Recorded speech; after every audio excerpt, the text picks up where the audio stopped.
Everyone, আজকে আমরা যে ভিডিও নিয়ে আলোচনা করব সেটা হচ্ছে ফিউচার টেন্স। ফিউচার টেন্স কাকে বলে, তার কতগুলো ভাগ আছে এবং কোনখানে কোন সেন্টেন্সটা হলে কীভাবে কী বোঝায় সেসব নিয়ে আমরা আজকে আলোচনা করব। তো দেখো ভিডিওতে যেটা দেওয়া আছে, কাইন্ডলি একটু মন দিয়ে দেখবে এবং যে বিষয়গুলো নিয়ে সমস্যা তৈরি হবে বা বুঝতে অসুবিধা হবে সেটা অবশ্যই জানাবে। আগে ভালো করে দেখে নাও। ওকে, লেটস সি ফিউচার টেন্স কাকে বলে। ফার্স্ট হচ্ছে আমাদের দিতে হবে যেটা, সেটা হচ্ছে ডেফিনেশন দিতে হবে। ডেফিনেশন দ্যাট মিন্স একটা সংজ্ঞা, কাকে বলে। কোনো কাজ ভবিষ্যতে হবে এরূপ বোঝালে ফিউচার টেন্স হয়। কোনো একটা কাজ ভবিষ্যতে হবে এরকম বোঝালে ফিউচার টেন্স হয়। এই ফিউচার টেন্সকে অন্য দুটো টেন্সের মতোই কিন্তু চারটি ভাগেই ভাগ করা যায়। যেমন করে প্রেজেন্ট টেন্সকে চারটি আর পাস্ট টেন্সকেও চারটি, একই রকমভাবে ফিউচার টেন্সকেও কিন্তু চারটি রকমভাবে ভাগ করতে হয়। কী কী সেগুলো? ফিউচার ইনডিফিনিট বা simple future tense, future continuous tense, future perfect and future perfect continuous tense. এই চারটি ভাগ আমাদেরকে দেখতে হবে, তার ডিটেলস আমরা এখানে বর্ণনা করেছি এই ভিডিওর মাধ্যমে। Let's see. প্রথম যে ভাগটা হচ্ছে সেটা হচ্ছে সিম্পল ফিউচার বা ফিউচার ইনডিফিনিট, যেটা আমরা ফার্স্ট ভাগ। সব কিছুর প্রত্যেকটা টেন্সেরই ফার্স্ট ভাগ হচ্ছে সিম্পল এবং ইনডিফিনিট, সিম্পল বা ইনডিফিনিট। দেখো, কোনো কাজ ভবিষ্যৎকালে হবে অর্থাৎ সাধারণ ভবিষ্যৎ বোঝালে যে টেন্স হয় তাকে ফিউচার ইনডিফিনিট বা সিম্পল ফিউচার টেন্স বলে। অর্থাৎ ভবিষ্যৎকালে কোনো কাজ সাধারণভাবে হবে, খুব কমনলি একটা কাজ একটা হবে, ভবিষ্যৎকালে একটা কাজ হবে, এই কাজটা সাধারণভাবে হবে এবং এটা বোঝালে ফিউচার ইনডিফিনিট টেন্সটা হবে। বাংলা ক্রিয়া শেষে কেমন থাকে? করব, করবে, করবেন, এই যে সে যাবে, সে করবে, সে এই যে কথাগুলো, সে খেলবে, এরকম বোঝালে ফিউচার ইনডিফিনিট বা সিম্পল ফিউচার টেন্স হয়। এটারও চারটা সেন্টেন্সের স্ট্রাকচার অনুযায়ী আমরা ভাগ করেছি। অ্যাসার্টিভ সেন্টেন্স ফার্স্ট হচ্ছে, সেটা স্ট্রাকচার হবে subject plus hall of liquid plus present form of main for plus object. Subject plus hall of liquid plus present form of main for plus object. তোমরা ইংরেজি ভাষা শিখবে, দেখো এক্সাম্পলগুলো দেখো, তোমরা ইংরেজি ভাষা শিখবে। You will learn English language, you will learn English language. তারা নদীর ধারে বেড়াবে, তারা নদীর ধারে বেড়াবে। They will walk by the river side. কি দুটো পেলাম সেন্টেন্স আমরা, তোমরা ইংরেজি ভাষা শিখবে আর তারা নদীর ধারে বেড়াবে। এই দুটো হচ্ছে সিম্পল ফিউচার টেন্সের অ্যাসার্টিভ সেন্টেন্সের স্ট্রাকচার। এবার আমরা নেগেটিভ দেখে নিই। নেগেটিভ সেন্টেন্সের স্ট্রাকচার যেটা আছে সেটা হচ্ছে subject plus hall of liquid plus not plus present form of main verb plus object. একই রকমভাবে যেমন হয় সেরকমই হবে, সেরকম থেকে নটটা একটা ইউজ হবে। দেখো, চাষিরা মাঠে লাঙল চালাবে না, চাষিরা মাঠে লাঙল চালাবে না। কি হবে? The farmers will not plug in the field, the farmers will not plug in the field. আমরা মাঠে খেলা করব না, আমরা মাঠে খেলা করব, তারপরে সেটা নেগেটিভ করলে যেটা আসছে সেটা হচ্ছে না, আমরা মাঠে খেলা করব না। We shall not play in the field. ঠিক আছে, আবার নেক্সট সেন্টেন্স দেখে নিই আমরা, interrogative sentence. Shall of liquid plus subject plus present form of main verb plus object plus question mark. দেখো, ফার্স্ট যে সেন্টেন্সটা দেওয়া আছে, বিরাট কি সেঞ্চুরি করবে। বিরাট দ্যাট মিন্স বিরাট কোহলি কথা বলা হচ্ছে এখানে। Will Virat score century, will Virat score century. রবিবার কি সে আসবে। Will he oblique she come on Sunday, will he oblique she come on Sunday. এইভাবে আমরা নেগেটিভ ইন্টারোগেটিভ সেন্টেন্সগুলো দেখলাম। এরপরে যে সেন্টেন্সটা হবে সেটা হচ্ছে ইন্টারোগেটিভ সেন্টেন্স। ইন্টারোগেটিভ সেন্টেন্সের স্ট্রাকচার কী হবে? Shall oblique will plus subject plus not plus present form of main verb plus object plus question mark. কী হবে? আমরা কি দরিদ্রকে সাহায্য করব না, shall we not help the poor, সে কি আপনার জন্য ডাক্তার ডাকবে না? Will he not call in doctor for you, এখানে একটা জায়গায় বলে রাখি, will he not call in a doctor for you, এরকমভাবে পড়তে হবে, কারণ কল ইন মানে হচ্ছে এখানে ডাকা, phrasal verb. Will he not call in a doctor for you. আচ্ছা, এখানে নোট যে পয়েন্ট দেওয়া আছে এটা ভালো করে দেখো।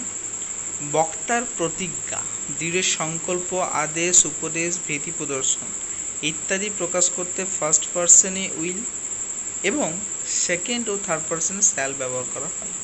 মানে যেখানে আমরা হি, সি, ইট এটার সাথে উইল ব্যবহার করি সেখানে আমরা শ্যাল ইউজ করতে পারি, আর যেখানে আমরা শ্যাল ইউজ করি অর্থাৎ আই, উই এগুলো, এটার সাথে কিন্তু আমরা উইল ইউজ করতে পারি যদি এই কন্ডিশনগুলো থাকে। তবে এটাও বলে রাখি, মডার্ন যে গ্রামাটিক্যাল পোর্শন বা মডেল যে গ্রামাটিক্যাল পোর্শনকে মডিফাই করা হয়েছে সেখানে কিন্তু উইলটা সবার ক্ষেত্রেই প্রযোজ্য, অর্থাৎ আমি যদি আয়ের সাথে শ্যাল না বসিয়ে উইলও বসাই সেক্ষেত্রে আমারটা কিন্তু ভুল হবে না। ঠিক আছে, নেক্সট থেকে নিই। নেক্সট হচ্ছে ফিউচার কন্টিনিউয়াস টেন্স। কন্টিনিউয়াস মানে কোনো কাজ চলতে থাকবে। দেখে নিই, ভবিষ্যৎকালে বা ভবিষ্যতে কোনো কাজ চলতে থাকবে এরূপ বোঝালে ফিউচার কন্টিনিউয়াস টেন্স হয়, অর্থাৎ ভবিষ্যৎকালে কোনো কাজ চলতে থাকবে এরূপ বোঝালে ফিউচার কন্টিনিউয়াস টেন্স হয়। বাংলা ক্রিয়ার শেষে কেমন থাকবে? করতে থাকবে, করতে থাকবো, করতে থাকবে। এটার অ্যাসার্টিভ সেন্টেন্স আছে, নেগেটিভ আছে, ইন্টারগেটিভ, ইন্টারগেটিভ, চারটে সেন্টেন্সের স্ট্রাকচার দেওয়া আছে। দেখো অ্যাসার্টিভ সেন্টেন্সে কী হবে? Subject plus shall oblique will plus be plus ING with main verb plus object. Subject plus shall oblique will plus be plus ING with main verb plus object. গরুগুলি মাঠে চড়তে থাকবে। The cows will be grazing, grazing মানে চড়া। আমরা উপন্যাসটি পড়তে থাকব। We will be reading the novel, we will be reading the novel. Next দেখে নিই, নেক্সট হচ্ছে negative. Subject plus shall oblique will plus not plus be plus ING with main verb plus subject. পাখিরা সকালে গান গাইতে থাকবে না। Birds will not be singing in the morning, আমি রাতে পড়তে থাকবো না। I shall not be studying at night, I shall not be studying at night. Interrogative কী হবে? Shall oblique will plus subject plus be plus ING with main verb plus object plus question mark. ছেলেরা কি দাবা খেলতে থাকবে? Will the boys be playing chess, মেয়েটি কি গান গাইতে থাকবে? Will the girl be singing. এইভাবে কিন্তু অ্যাসার্টিভ, নেগেটিভ, ইন্টারগেটিভ এই পরপর এই স্ট্রাকচার অনুযায়ী কিন্তু হয়ে যাবে। এগুলো খুবই ইজি আছে, দেখলেই বুঝতে পারবে। নেক্সট দেখে নিই আমরা। নেক্সট হচ্ছে interrogative negative. Shall oblique will plus subject plus not plus be plus ING with main verb plus object plus question mark. শিক্ষক মহাশয় কি পড়াতে থাকবেন না? Will the teacher not be teaching, তিনি কি খবরের কাগজ পড়তে থাকবেন না? Will he not be reading the newspaper. Some translation দেওয়া আছে, দেখো প্রথম যে ফিউচার ইনডিফিনিট আর ফিউচার কন্টিনিউয়াস হওয়ার পরে কিছু ট্রান্সলেশন দেওয়া আছে, ওই দুটো টেন্সকে বেশি করেই দেওয়া আছে। 5টি ট্রান্সলেশন মন দিয়ে তোমরা দেখবে। ছেলেটি কি অঙ্ক কষতে থাকবে না, তার আগামীকাল মুম্বাই যাবে, শিশুটি তখন ঘুমোতে থাকবে,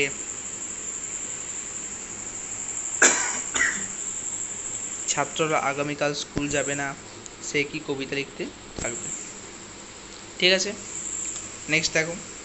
নেক্সট হচ্ছে future perfect tense. Future perfect tense কাকে বলে? ভবিষ্যৎকালে নির্দিষ্ট সময়ের মধ্যে অন্য কোনো ঘটনার আগে কোনো ক্রিয়া সম্পন্ন হয়ে যাবে এরূপ বোঝালে ফিউচার পারফেক্ট টেন্স হয়। যেমন বাংলা ক্রিয়ার শেষে কী থাকবে? বাংলা ক্রিয়ার শেষে থাকবে করিয়া থাকিব, করিয়া থাকিবে ইত্যাদি, এগুলো কিন্তু থাকবে। এটারও কিন্তু চারটা সেন্টেন্সের স্ট্রাকচার হবে, যেমন অ্যাসার্টিভ সেন্টেন্স। দেখো স্ট্রাকচার দেখো,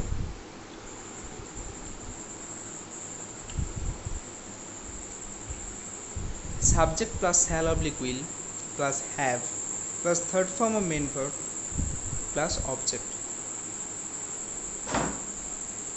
এর মানে সাবজেক্টের সঙ্গে shall oblique will plus have plus third form of main verb. আমরা এই যে শ্যাল হ্যাভ উইল হ্যাভ করে এসেছিলাম হ্যাভ ভার্বে ফিউচার টেন্সে, সেটা এখানে কাজে লাগবে। তুমি আসবার আগে আমি কাজটি শেষ করে থাকিব, অর্থাৎ একটি কাজের আগে একটি কাজ হয়ে যাবে। I shall have finish the work before you come. ঘড়িতে 5টা বাজার আগে সে সেখানে যাবে। He will have gone there before the clock strikes 5। Next দেখে নিই আমরা।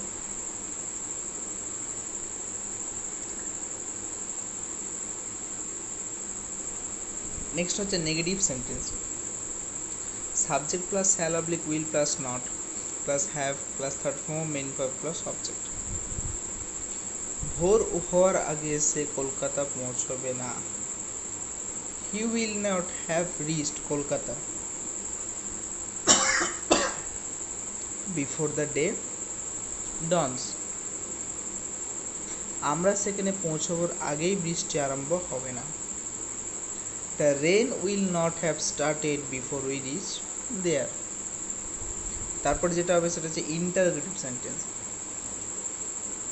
Shall oblique will plus subject plus have plus third form of main verb plus object plus question. আমরা কি ততক্ষণে নৈহাটি পৌঁছে যাব? Shall we have reached Naihati by that time. এইভাবে এই প্রসেসে কিন্তু এগুলো করতে হবে। ঘড়িতে 3টে বাজার আগে কি সে এখানে আসবে? Will he have come here before the clock strikes 3। তারপরে সেন্টেন্স যেটা আছে সেটা হচ্ছে interrogative negative. Shall oblique will plus subject plus not plus have plus third form of main verb plus object. শিক্ষক মহাশয় আসার আগে কি তুমি অঙ্কটি শেষ করে ফেলবে না? Will you not have finished the sum before the teacher comes.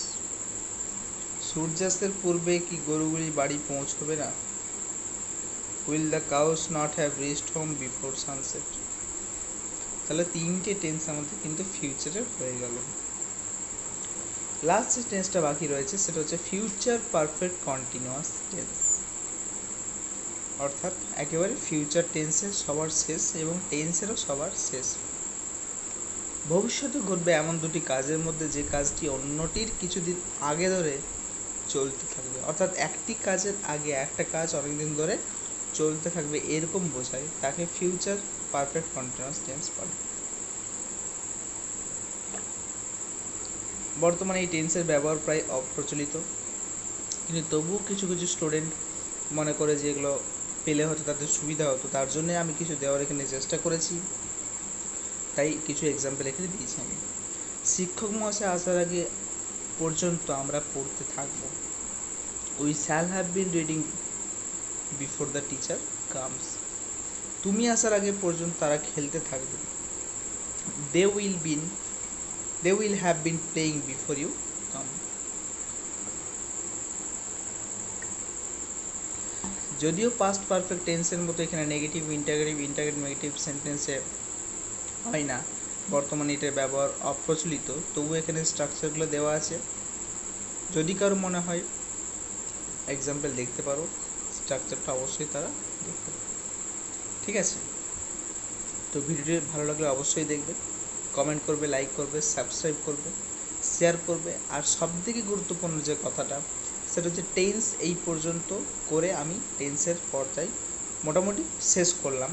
এরপরে যেটা মেন কাজ হবে ক্লাসে সেটা হচ্ছে, এটা তো শুধুমাত্র ছিল স্ট্রাকচার দিলাম টেন্সগুলোর, তার কিছু এক্সাম্পল দিলাম, আমি একটা গঠন আইডিয়া তোমার মধ্যে দিতে চেষ্টা করলাম। এরপর যেটা হবে সেটা হচ্ছে সেন্টেন্স যত ট্রান্সলেশন করা হবে বা করতে দেব আমি, সেগুলো তোমরা কতটা পারবে না পারবে সেটার উপর ডিপেন্ড করবে কতটা টেন্সটা ধরতে পারলে কিনা। একসঙ্গে সমগ্র টেন্স যখনকে আমি দেবো সেন্টেন্স আকারে, সমগ্র টেন্স থেকে সমস্ত কিছু দেবো, তখন সেগুলো টেন্স ওয়াইজ ইউজ করতে পারছো কিনা সেটাই কিন্তু গুরুত্বপূর্ণ, এবং আমি সেটা অবশ্যই কিন্তু দেবো। ঠিক আছে, থ্যাংক ইউ।